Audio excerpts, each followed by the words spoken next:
vivemos, na verdade, em tempos desafiadores. Tempos que a fé parece que está bem escasso. O povo parece que não acredita mais em Jesus, não acredita nas palavras liberadas de Jesus. Tempo que a gente precisa de 1000 testificações para entender que é Jesus. E eu entro em crise com isso, que a palavra de Deus vai dizer para mim que a boa ovelha, ela reconhece a voz do seu. Parece que a gente está sem pastor nesse tempo, né? Porque parece que a gente não reconhece, porque o pastor, ele só dá um comando para a ovelha e a ovelha obedece. Porque na verdade a ovelha reconhece a autoridade do pastor sobre ela. E a gente também vai falar porque a incredulidade tem a ver com isso. Parece que a gente está desmerecendo e não está reconhecendo a autoridade de Jesus sobre nossas vidas. Eu fico preocupado que nesses dias de hoje, parece que o povo lá de fora, os gentios, depois nós vamos falar sobre isso, parece que o povo que não conhece Jesus, não tem uma vida eclesiástica como você tem, parece que eles acreditam mais em Deus do que a gente. Parece que eles acreditam mais em uma oração, em uma palavra liberada por Deus, ou na própria palavra de Deus, do que nós mesmos. Eu já contei essa história aqui na igreja. Eu lembro de uma vez uma irmã, ela estava num trabalho e ela tinha uma pessoa que trabalhava com ela, e essa pessoa não era cristã, não comunhava da mesma fé, não praticava a mesma fé, não era crente. E essa pessoa tinha um coração muito bom, tinha palavra de sabedoria, mas ela não tinha verdade dentro dela, ela ainda não nasceu de novo, ela ainda não viveu uma realidade de que é viver com Jesus e saber quem é Jesus, palavras que vêm do céu, eram palavras para confortar o coração. E essa pessoa que lidava com ela tentava até evangelizar, mas não conseguia, que essa pessoa tinha sempre palavras boas. E um certo dia essa pessoa foi demitida, a crente. E ela procurou e falou assim: nossa, pastor, eu fui demitida, eu fiquei em crise, mas graças a Deus, fulana de tal, ela me consolou, ela aquietou o meu coração, ela acalmou o meu coração, me deu palavras de conforto. Mas agora eu estou muito preocupado, que como eu saí de lá, eu estava evangelizando ela, e agora quem vai evangelizar ela, né?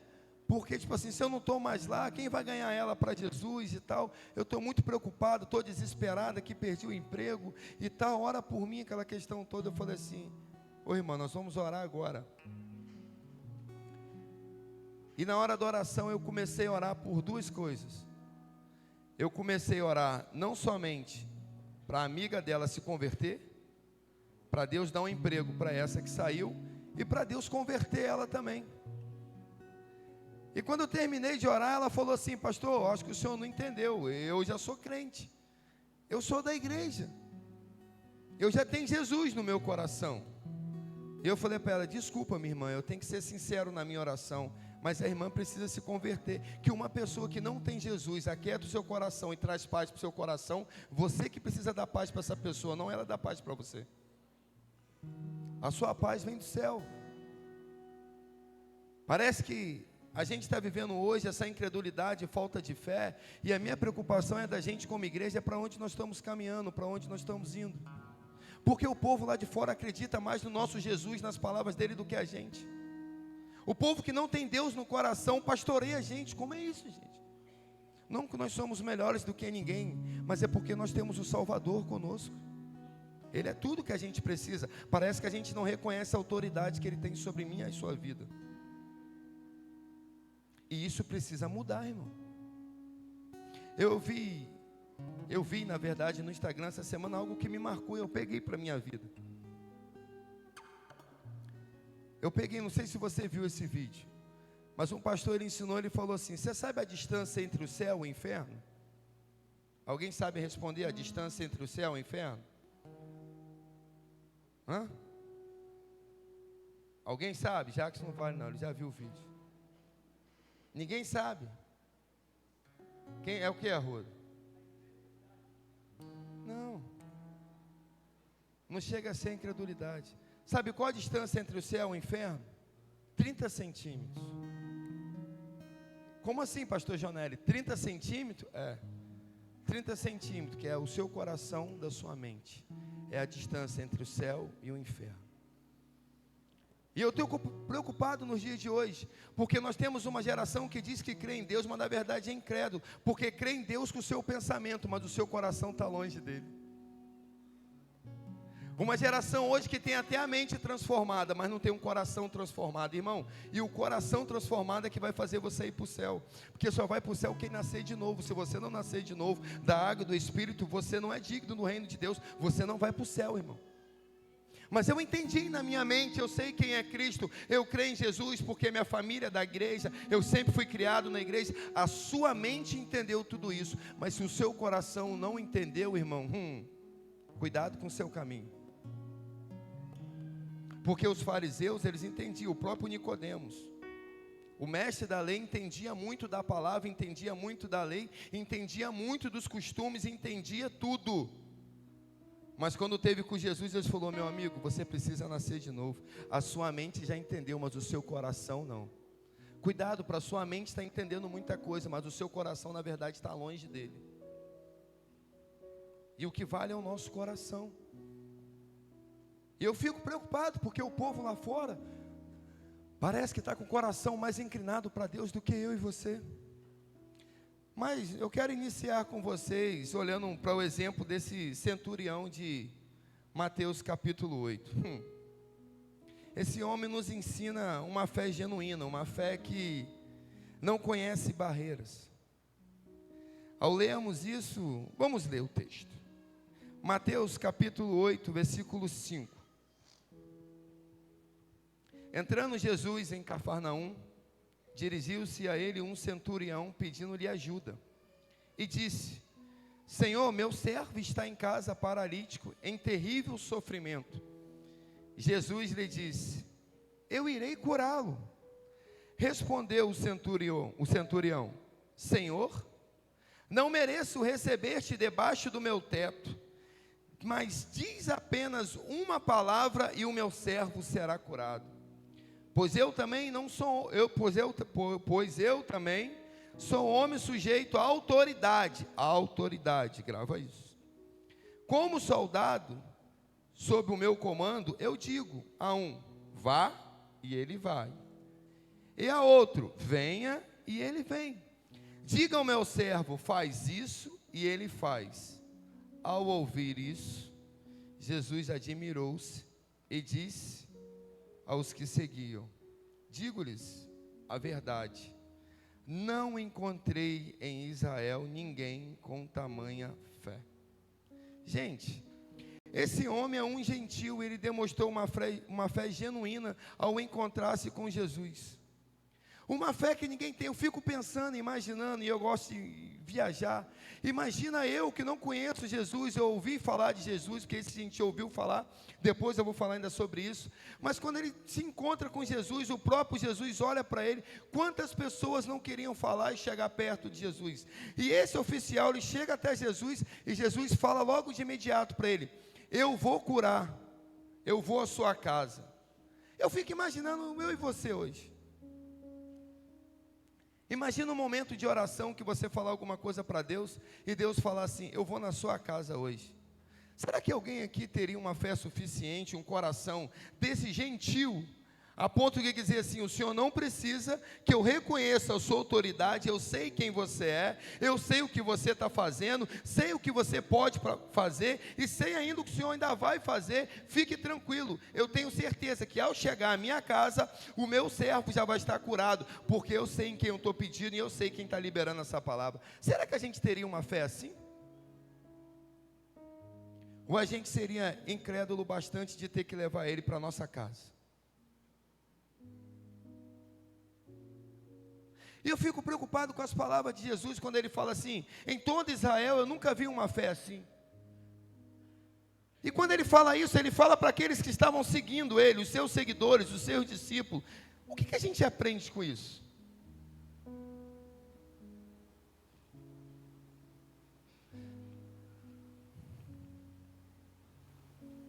Um estrangeiro, um gentil, uma pessoa que não caminhava com Jesus, uma pessoa que via os milagres de Jesus de longe, teve mais fé e acreditou mais em Jesus do que os próprios discípulos.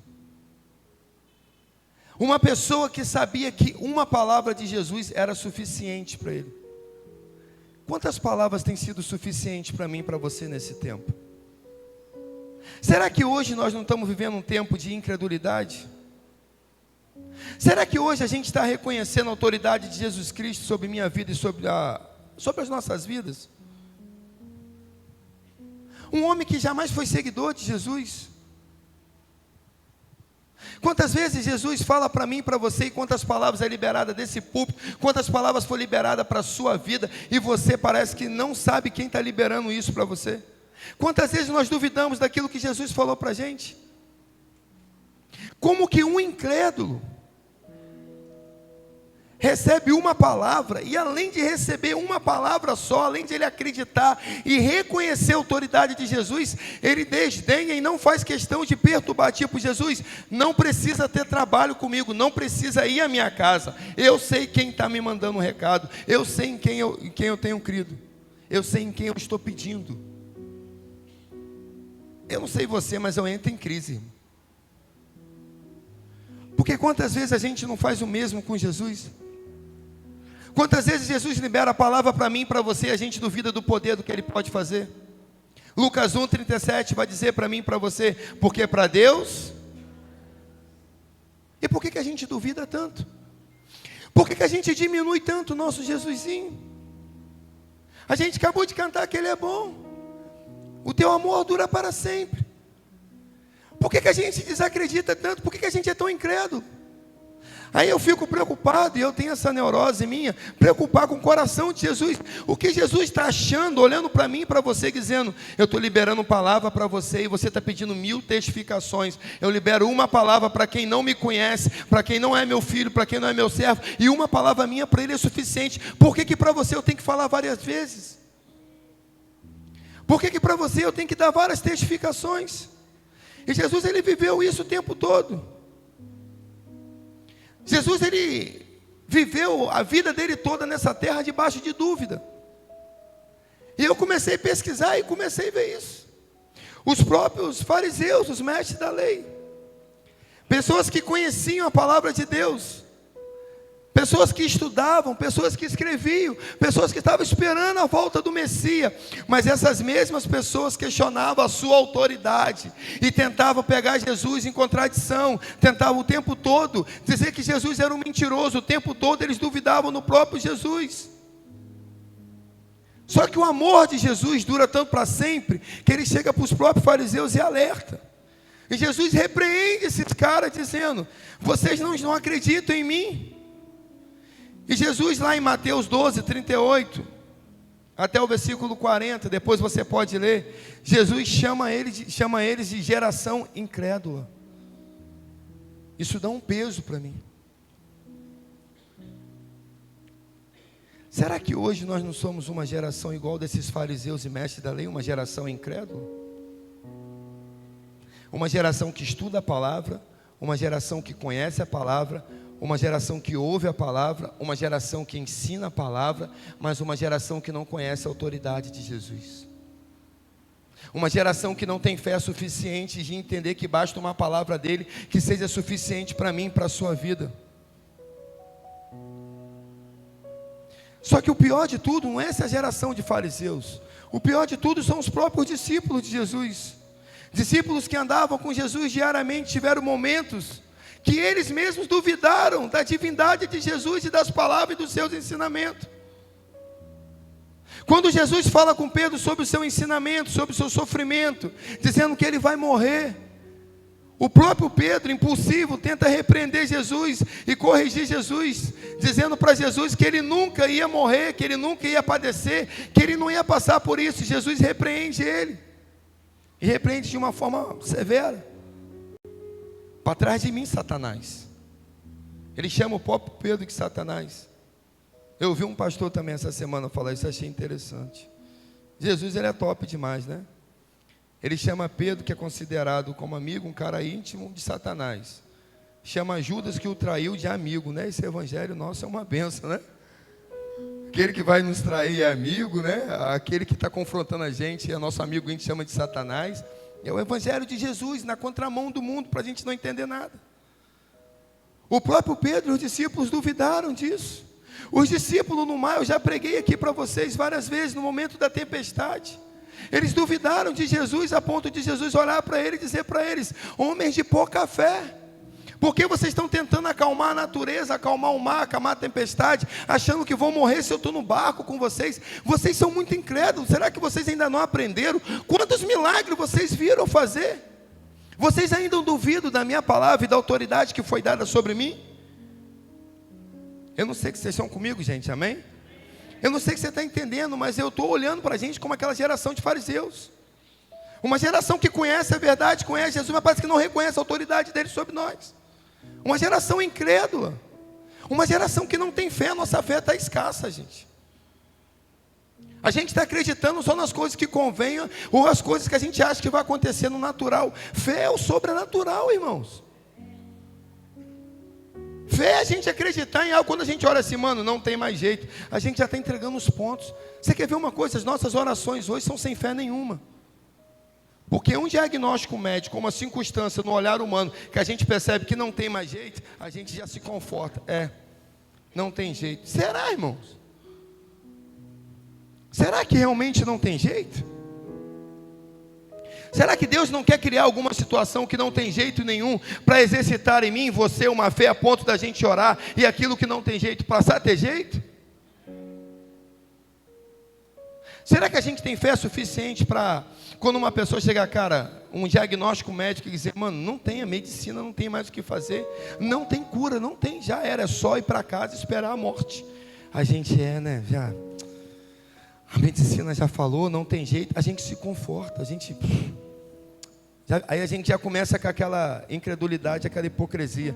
Viveu bem, né? Tadinho, está sofrendo, tem que descansar, né? É melhor Deus levar, já é salvo, vai viver na eternidade. Aí a gente não pergunta para Deus: Deus, será que você não pode curar? Será que você não quer curar? Será que não tem um propósito para uma cura dessa? A gente não ora. E o pior de tudo ainda, e depois que morre, irmão? Quem aqui já orou para o seu parente ressuscitar? Os sinais seguirão aqueles que...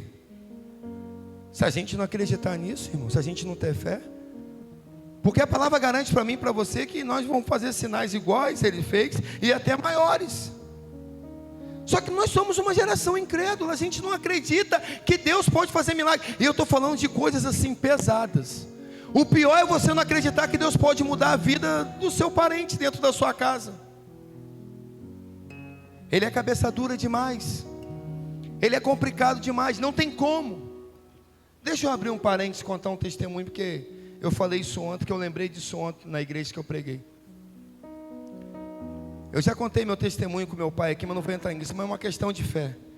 Eu e minha esposa, nós oramos muito pelo meu pai. Porque meu pai é aquele cara burro, ignorante, e era difícil de fazer meu pai entender quem era Jesus. Porque ele tinha uma concepção já de quem era Jesus. Eu tentava de tudo fazer, e Thaís falou assim: Jonelis, a única coisa que a gente tem que fazer é orar, para Deus se revelar para o seu pai.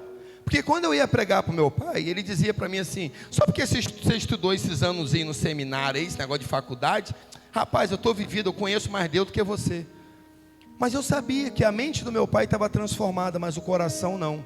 E se ele morresse, eu tinha uma grande preocupação dele ir para o inferno, porque só vai para o céu quem nascer de novo. Meu pai não tinha nascido de novo, porque meu pai criticava minhas irmãs, xingava minhas irmãs. Meu pai era cheio de amargura, cheio de ódio no coração. Eu falei: mano, meu pai precisa mudar, Thaís, meu pai precisa mudar. E eu tentava evangelizar ele que nada. Aí ele ficava assim: eu já botei ali o lencinho dele lá de Valdomiro e a águazinha dele lá da Universal para beber, que era o ritual que ele fazia todo dia. Eu falava: pai, Jesus é além disso, pai, Jesus vai além do que isso. Jesus é relacionamento. E meu pai não queria entender, até um dia que nós chegamos à casa do meu pai, e nós achamos que meu pai estava em depressão, e a gente orando muito, a gente teve muita fé para isso, porque meu pai era um caso perdido, porque meu pai não queria ouvir falar de Jesus, mas eu e Thaís, nós tivemos fé que a nossa oração podia fazer Jesus se revelar para o meu pai, para mudar o meu pai. Eu não fui incrédulo, e às vezes nós somos incrédulos com a nossa... Mas não tem jeito, ele não ouve. Vai orar, irmão. A gente ouviu semana passada, retrasado, sobre oração.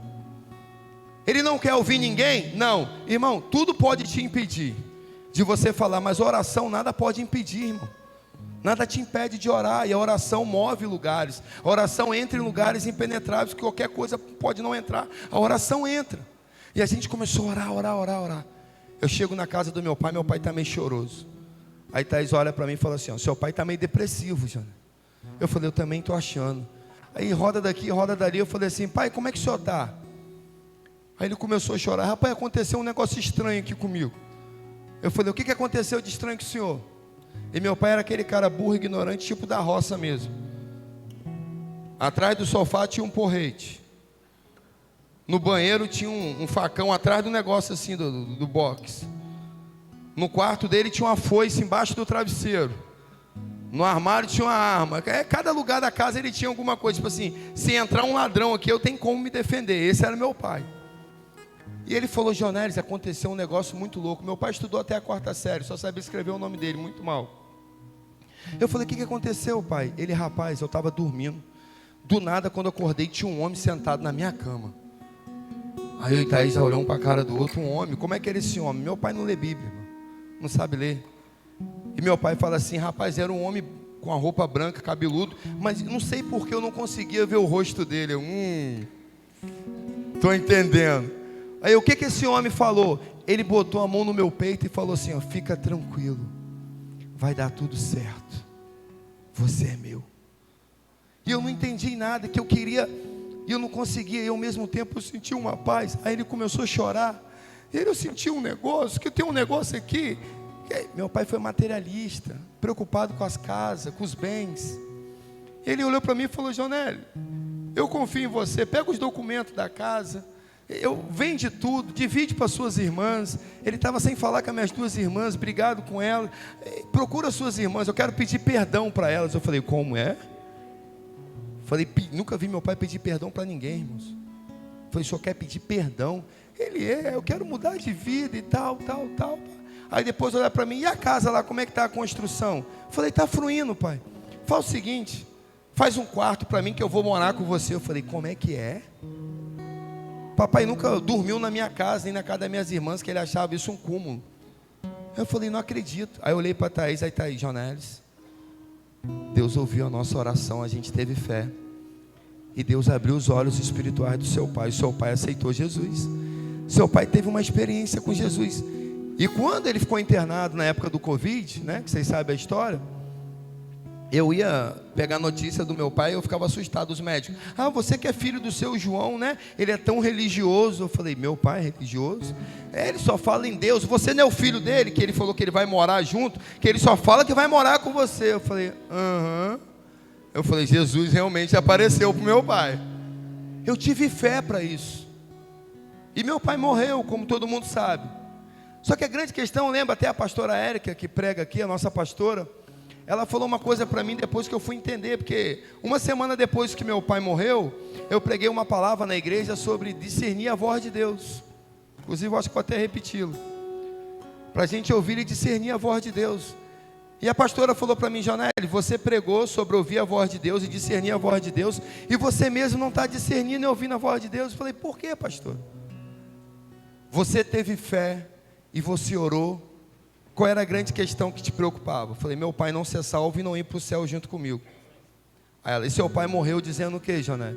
Ele morreu dizendo que ia morar comigo. Então, Jonélio, eu falei, então o que, pastor? Ele morreu, Deus apareceu para ele, botou a mão no peito dele, falou que ia dar tudo certo, que estava tudo bem, que ele era do meu pai, e ia morar comigo, ia viver os momentos maravilhosos com meu pai, e do nada o meu pai morre, como que está tudo certo? Jonélio, você continua sem entender nada. Eu falei, me explica, pastor. Seu pai não morreu dizendo que ia morar com você? Eu falei, sim. Então, meu filho, ele já foi para casa, você vai depois.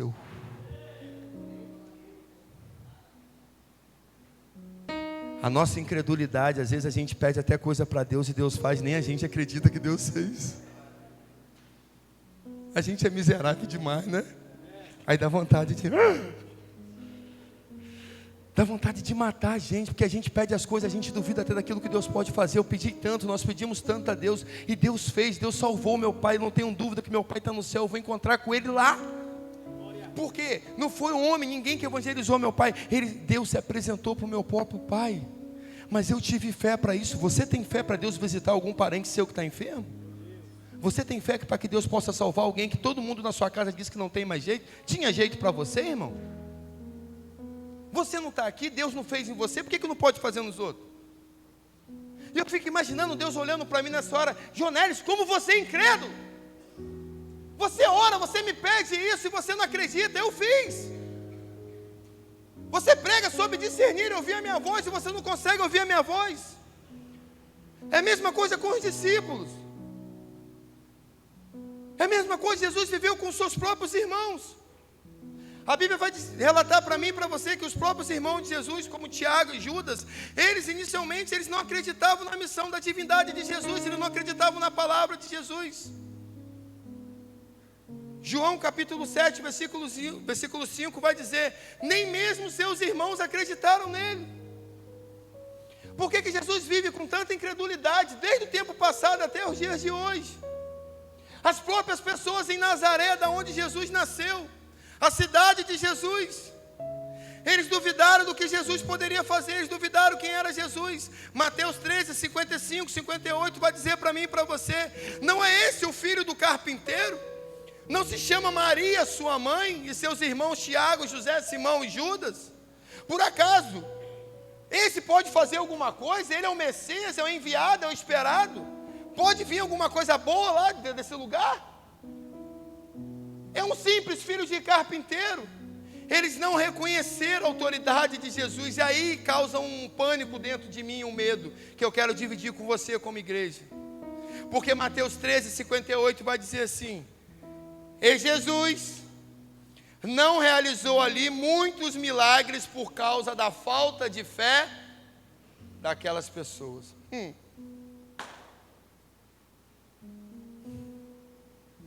Será que alguns sinais, algumas maravilhas não estão acontecendo no nosso meio por conta da nossa incredulidade, a nossa falta de fé, irmãos? Que se for isso, a nossa fé precisa ser aumentada hoje. A gente precisa acreditar e confiar mais nas palavras de Jesus. E eu fico louco em ver os contextos históricos. Eu comecei a procurar ver e pesquisar. Muitos que andavam com Jesus duvidaram, não só a sua família, outros também que amavam, outros que viram Jesus fazer tantos milagres. A própria Marta, no momento da ressurreição de Lázaro, Jesus já tinha ressuscitado outros mortos. Se Jesus ressuscitou outro morto, Jesus não vai poder ressuscitar o seu amigo, irmão. E o pior é que Jesus fala assim: fique tranquilo, que Lázaro só está dormindo. Mas o Senhor não falou que ele morreu, agora ele está dormindo? Fica tranquilo, ele vai ressuscitar, nós vamos lá.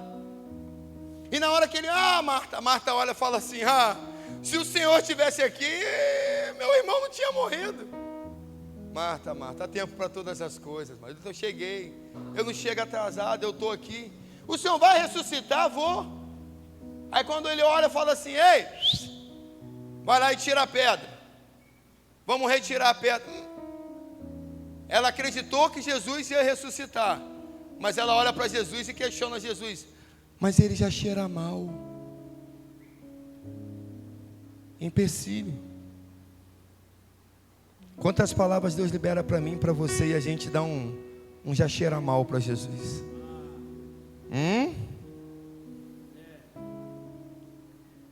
Eu vou fazer na sua vida, mas ele não quer Jesus, mas ele não vem no culto. Eu vou salvar a vida dele, mas ele não ouve ninguém. Um monte de Marta aqui presente. Ele já cheira mal, mas eu sou a ressurreição e eu sou a vida. E aquele que crê em mim jamais morrerá. É esse Jesus que nós precisamos entender, é esse Jesus que nós precisamos acreditar nessa manhã, meus irmãos. Esses exemplos mostram para mim e para você o que ele pode fazer e a autoridade dele, os milagres. Ele o tempo todo ele tinha que estar fazendo milagre para fazer o povo acreditar, mas mesmo assim o povo não acreditava nele. Sabe, aí eu lembro da minha palavra, eu volto lá da conferência: faz de novo, Senhor, como no passado. Porque hoje as nossas igrejas estão desacreditadas. Os pastores estão desacreditados. Será que hoje não está faltando fé no meio do povo de Deus para acontecer algum milagre, para o povo começar a acreditar de novo que Jesus existe, que Ele é poderoso para fazer infinitamente mais? Mas como que Jesus vai fazer se a gente não tem fé? A gente não exercita a nossa fé nas pequenas coisas, quanto mais nas coisas grandes. Jesus, ele precisa fazer de novo no nosso meio, irmãos. O povo não está acreditando mais na igreja. O povo não está acreditando mais. Na verdade, eu não estou dizendo nem só o povo lá de fora. É o povo daqui de dentro, que o povo lá de fora está acreditando mais. Se você contar para alguém lá fora que Jesus, alguém orou e alguém ressuscitou, louvado seja Deus, glória a Deus, alguém vai dizer isso. Se disser para você que dentro da igreja, mas foi quem que orou? Ou você vai dizer, fulano de tal orou? Fulano de tal é um maior pecador. Você viu a roupa dele? Você viu a roupa dela? Você viu como é que ele anda? A gente fica olhando para o irmão, não é a pessoa. É reconhecer a autoridade de Jesus e quem ele é. E aquilo que ele pode fazer é fé. A gente não tem fé, irmãos. A gente não tem fé nos dias de hoje. Eu quero que a gente volte. A gente está aprendendo algumas coisas como igreja. Como eu falei, que está andando na contramão. A gente não tem fé. A gente precisa voltar novamente aos tempos do passado. Algumas coisas do passado. Tipo o que, Jonel? A gente não tem fé mais de convidar os nossos parentes para vir ao culto, para se converter, porque a gente acha que nunca vai vir um culto e nunca vai se converter, e a gente para de insistir, para de chamar. E o pior de tudo, a gente parou até de fazer apelo de salvação nos cultos. É só palavra de coach, de autoajuda. Você precisa estar bem com Deus, você precisa estar íntimo com Deus, porque você precisa crescer, porque a igreja precisa crescer, a igreja precisa multiplicar, você precisa dar dinheiro para comprar som, para comprar qualquer outra coisa, para fazer, mas não tem apelo de salvação, não tem confronto. As igrejas hoje estão assim. Não tem fé, não tem milagre. E milagre que eu falo não é a gente aqui cantar, como eu já falei semana passada, e a gente, a igreja aqui, o face a face é top, tem presença de Deus, maravilha. Mas como eu falei, continuo falando, insistindo, eu quero ver os sinais, irmãos. Eu quero ver os sinais. Eu sei que vidas estão sendo transformadas. Eu sei que pessoas estão sendo mudadas e restauradas, casamentos, casa, sua vida, pessoas se santificando, louvado seja Deus, mas isso é o básico. Existe mais, eu não vou me acostumar somente com isso. Será que a gente tem fé para convidar as pessoas para cá? Será que a gente não vai ser igual esse povo que ouviu e viu Jesus fazer tantas coisas e ainda vai continuar duvidando? Os discípulos duvidaram. Os discípulos lá, o Cleópatas lá e o outro lá, no caminho de Emaús, duvidaram de Jesus, não reconheceram o próprio Jesus. Precisou Jesus fazer um outro milagre, partiu o pão. É Ele. Será que Jesus não precisa fazer alguma coisa para a gente ver? É Ele. Aí para a gente caminhar, para encerrar, a gente tem o pior de todos, Tomé, o incrédulo. Porque após a ressurreição de Jesus, Jesus já tinha aparecido para um monte de gente. Os discípulos chegaram para Tomé e falaram assim, lembra da palavra dele? Ele não falou que ia ressuscitar? As Marias foram lá no túmulo, o túmulo está vazio, ele não está mais lá. Ele apareceu para fulano, ele apareceu para cicrano, ele apareceu para não sei quem, apareceu para... E ele vai aparecer para a gente. Tomé, não acredito. Como que você não acredita, Tomé? Ele falou, eu só acredito vendo. Eu quero ver, eu quero tocar. E quando Jesus aparece, Jesus convida ele para tocar nas suas feridas. Só que Jesus mais uma vez dá um alerta. Jesus ele diz o quê? Porque me viste, creste. Bem-aventurados os que não me viram e creram. Aonde estão os bem-aventurados aqui hoje? Aonde estão aqueles que ainda não viu, mas crê? Primeiro eu piso, depois eu vejo. Eu não preciso ver algo se movimentar para eu começar a caminhar. Basta uma palavra dele, eu começo a caminhar, irmão. Eu não preciso ver um cenário ser mudado na minha vida. Não. Basta o cenário do céu falar para mim, aí eu vou. Mas está todo mundo indo, ele mandou ficar. Mas está todo mundo indo, eu não sou movido a todo mundo, ele mandou ficar, então eu vou ficar. Será que nós não precisamos, de repente, ver alguma coisa para começar a crer novamente? Será que nós não necessitamos desses sinais para provar que Jesus existe? Será que nós não somos hoje uma geração de Tomé que precisa tocar na ferida para ver que ele está vivo, o corpo está vivo? Mas eu acho que na verdade o que está faltando em mim, você simplicidade e profundidade na fé daquele centurião que eu falei aqui antes? Será que nós não estamos permitindo que nossa incredulidade limite a bênção de Deus nas nossas vidas?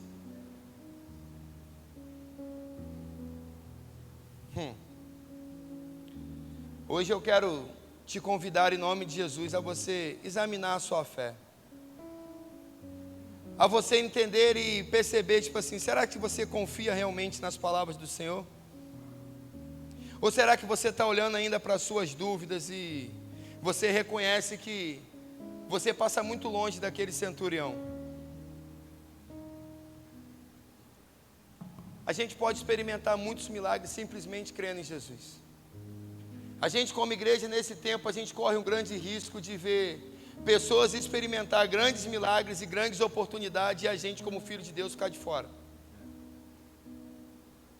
Porque aquele centurião, ele era apenas um gentil.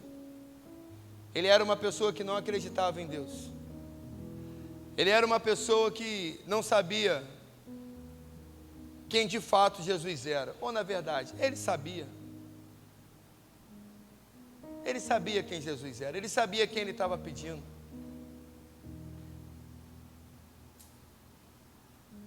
Eu queria que você se permitisse a deixar o Espírito Santo te levar a uma imagem. Eu acho que de repente essa temporada lá do The Chosen nova, lá deve ter essa parte do centurião. Eu te desafio a ver, para imaginar como é que foi aquele momento ali. Deve ter sido um momento muito louco. Um momento muito louco daquele cara chegar para Jesus e a dificuldade que ele deve ter tido de chegar até Jesus. E aquele cara, de repente, eu e você poderíamos chamar ele de burro. E cara, Jesus queria ir na sua casa hoje. Que fé é essa, que confiança é essa que você, tipo assim, ficou despreocupado? E eu fico preocupado que às vezes, esses dias não, né? Esses dias é maneira de Jonélio falar. Há anos atrás, quando a gente foi para Portugal, a gente encontrou uma família que recebeu uma palavra de Deus. Eu chamei esse cara de doido, de maluco. Que ele falou para mim assim, rapaz, nós estamos indo para Portugal hoje. Eu falei, rapaz, eu vou semana que vem. E era o culto de envio dele, onde nós fomos pregar. E eu falei assim, rapaz, você está indo para Portugal como? Ele falou assim, rapaz, Deus deu uma palavra para mim, para minha esposa e para minha filha. Nós pegamos tudo que a gente tem, vendemos tudo e estamos indo para Portugal. Eu falei com ele assim, cara, você vai ficar onde em Portugal? Ele falou, eu não sei, Deus só mandou ir para Portugal. Quando eu chegar lá, se Deus não falar no caminho, quando eu chegar lá, Deus vai me conduzir para alguma coisa. Eu olhei para ele e falei, mano, você fumou maconha. Eu falei, como assim, rapaz? Aí, o incrédulo aqui, coloca e fala assim, mano, tipo assim, cara, como assim, rapaz? Deus falou com você, será que Deus falou com você mesmo? Eu falei isso, o pastor Jonélio. Que aí a minha visão é a gente assim, o natural, a gente primeiro olha a razão, o humano. Cara, é loucura, se for coisa do seu coração e tal. Eu comecei a ficar preocupado com o cara, ele, irmãos, ele olhou para mim e falou assim, eu sei quem mandou eu ir.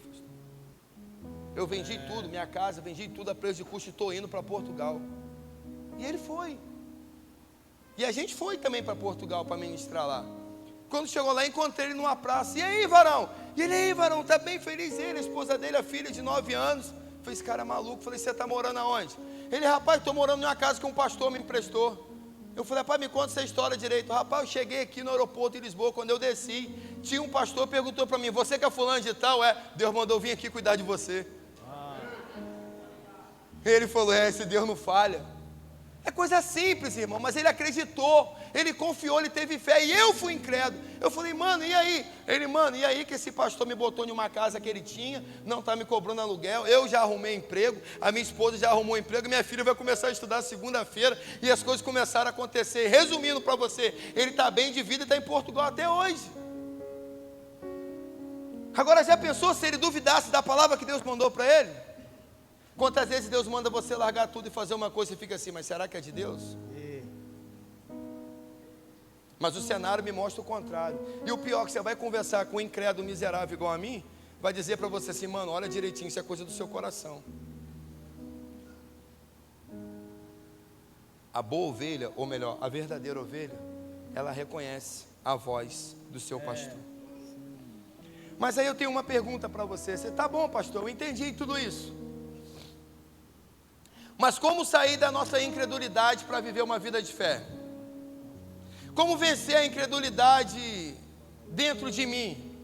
Como vencer a incredulidade dentro de nós? Aí eu tenho um segredo que esse texto de Mateus capítulo 5 falou comigo. E eu queria chamar já o louvor que a gente já vai encerrar.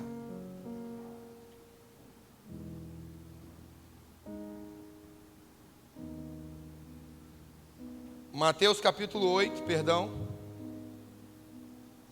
Deixa eu só me achar aqui.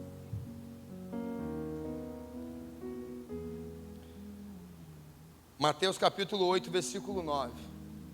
É a chave.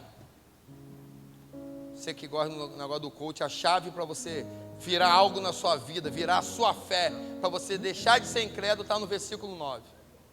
Vamos ver se você entendeu o sermão. Eu fiquei aqui esse tempo todo falando à toa. Pois eu também sou homem sujeito à autoridade.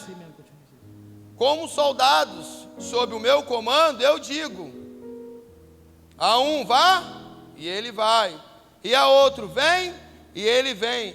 Digo ao meu servo, faça isso, e ele faz.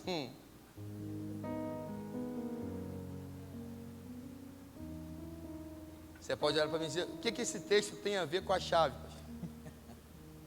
O texto tem a ver com o incrédulo reconhecer uma coisa que eu e você, como filhos de Deus, às vezes não reconhece: a autoridade de Jesus sobre nossas vidas.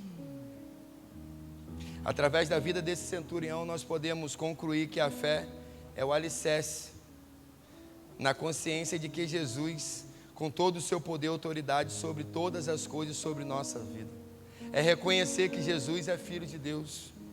Mateus capítulo 28, versículo 18, vai dizer para mim e para você: foi-me dado todo o poder nos céus. João 13:3 vai dizer para mim e para você: Jesus sabia que o Pai havia colocado todas as coisas debaixo do seu poder. O poder está sobre ele. Esse centurião reconheceu a autoridade de Jesus sobre a vida dele. Eu e você, nós precisamos reconhecer essa autoridade. E reconhecer que basta uma palavra, porque se eu como servo, se eu digo para os meus servos, vai e ele vai, faz e ele faz, quanto mais o Senhor, que é uma autoridade maior, o que o Senhor declarar, eu tenho fé, eu creio e acredito que vai acontecer, porque eu sei quem está falando, e quem está falando tem autoridade para falar. A gente precisa exercitar a nossa fé hoje. A gente precisa acreditar mais nesse Jesus. A gente precisa ter mais fé, irmão. E eu queria te convidar nesse momento, na autoridade do nome de Jesus, a fechar os seus olhos. Eu queria que você olhasse para dentro de você. Você se considera hoje um incrédulo? Ou você se considera hoje um homem cheio de fé, uma mulher cheia de fé? Ou você já foi um homem ou uma mulher cheio de fé e hoje você não acredita mais? As circunstâncias, as coisas te fez de ser incrédulo. Roubou de você a sua fé. Irmãos, a igreja está necessitando de homens e mulheres com fé. Pessoas que vão se levantar com uma fé genuína e acreditar no impossível. O possível a gente faz com a nossa mão, o impossível é Ele que faz. E Ele gosta de fazer quando todo mundo olha e fala assim: só Deus para fazer. É aí que Ele gosta de entrar. Mas Ele procura na terra alguém com fé para isso. Ele procura alguém para se levantar com fervor e dizer assim: aqui na minha casa não, na minha família não, eu não vou para o céu sozinho, eu vou para o céu com os meus familiares. Eu não vou aceitar esse diagnóstico, eu creio que Deus pode curar. Irmãos, a gente tem tanto relato de cura, a gente tem tanto relato de Deus livrar a gente. A gente tem um aqui, ó. De repente foi livre do acidente porque a sua mãe estava de joelhos dobrados, ou a sua esposa orando por você. Uma oração simples salvou a sua vida. Eu creio que eu estou aqui hoje por conta da fé e da oração da minha mãe, que orava e jejuava para que eu fosse o que eu sou hoje. Alguém acreditou e eu estou aqui vivendo. Agora alguém precisa viver alguma coisa, mas você precisa acreditar, meu irmão. A sua fé precisa aumentar. Você precisa deixar de ser incrédulo hoje. Você precisa deixar na autoridade do nome de Jesus. Deixar o Espírito Santo não só transformar a sua mente, uma metanoia, mudança de mente, mas deixar o Espírito Santo de Deus mudar também o seu coração, fazer você um coração novo em nome de Jesus.